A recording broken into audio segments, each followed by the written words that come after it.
کا پورا نام کیا تھا؟ عبد الرحمن بن محمد ابن خلدون. 27 مئی 1332 کو پیدا ہوئے اور تونسیا میں پیدا ہوئے.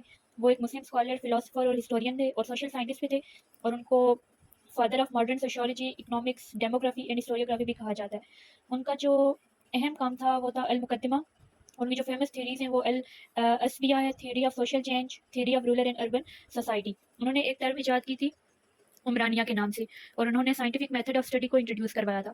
ان کی جو آخری کتاب ہے اس کا نام ہے التصریف، جو ان کی بایوگرافی پر مشتمل ہے، اور اس کا ان کی لائف کے بارے میں لکھا گیا ہے، ان کی لائف میں جو ایونٹس اور جو چیزیں ان کی زندگی میں ہوئی تھیں ان کے بارے میں. اور 17 مارچ 1406 میں وہ ان کی وفات ہوئی، اور مصر میں. ان کی جو تھیری تھی اسپیا، اس کو theory of solidarity, social integration اور سوشل کوہین بھی کہا جاتا ہے. اس کا تھیوری آف اسبیا میں یہ تھا کہ یہ ایک ایسی فورس ہوتی ہے جو سوسائٹی میں ایگزسٹ کرتی ہے، جو سوسائٹی میں رہنے والے لوگوں کو بائنڈ کرتی ہے، ان کو جوڑتی ہے. اور یہ کس وجہ سے ہوتی ہے کہ صرف بلڈ ریلیشنس کی وجہ سے نہیں ہوتی، سملیرٹی ان ایموشنس اور فیلنگس کی وجہ سے ہوتی ہے. جب لوگوں کی ایموشنس اور فیلنگ میں سملیرٹی ہوتی ہے تو وہ کیا کرتے ہیں، ان کو یہ چیز ان کو ایک دوسرے کے ساتھ جوڑ کے رکھتی ہے، اور اس کو کیا کہتے ہیں، اسبیا کہا جاتا ہے اس کو، جو ابن خلدون کی تھیوری تھی.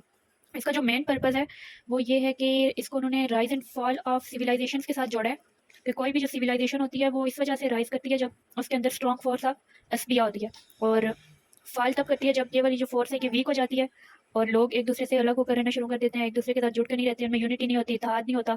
اس وجہ سے وہ لوگ ایک دوسرے سے دور ہو جاتے ہیں، اور پھر وہ سویلائزیشن جو ہوتی ہے وہ فال کر جاتی ہے. اس کے بعد ہے کہ it is necessary for the political, intellectual and economic development of society. If the people of state are not united, it will easy for foreign to control and rule. اگر کسی بھی اسٹیٹ کے لوگ متحد نہیں ہوں گے تو جو باہر کی طاقتیں ان کے لیے آسان ہوگا کہ وہ ان کے اوپر جو ہے وہ حکومت کریں. He believed that individuals start living together because of SBA.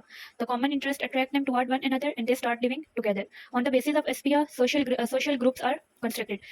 With the passage of time, groups evolve into clans and tribes and finally evolve into society.